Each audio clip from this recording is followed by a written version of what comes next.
గెలిచినటువంటి సర్పంచులకు మరియు ఓడినటువంటి సర్పంచులకు హెచ్చరిక. ఓటమి గెలుపు అనేది సహజం. సరే, ఎవరో ఒకరు గెలిచిండ్రు, ఎవరో ఒకరు ఓడిండ్రు.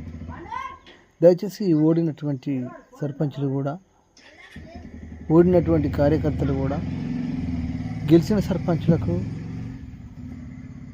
సపోర్టుగా ఉండి ఇరు వర్గాలు సమైక్యత కలిగి పనిచేస్తే, కలిసి పనిచేస్తే గ్రామం డెవలపింగ్ అవుతుంది, అభివృద్ధి కూడా అయ్యే అవకాశాలు ఉంటాయి.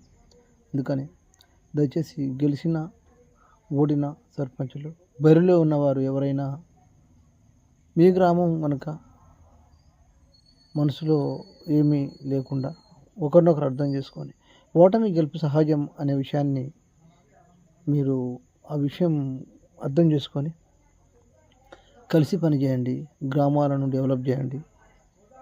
పనిచేస్తున్నటువంటి వర్కర్లను కూడా మీరు మంచి మనసుతో పని చేయించుకుంటే మంచిది.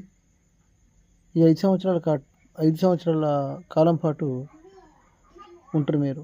తర్వాత మళ్ళీ అదే సిబ్బంది ఉంటారు, దేవుడు ఆయుష్ పొడిగిస్తే. కనుక వారిని కూడా మంచిగా చూసుకుంటే మంచిదని నేను హెచ్చరిస్తున్నాను.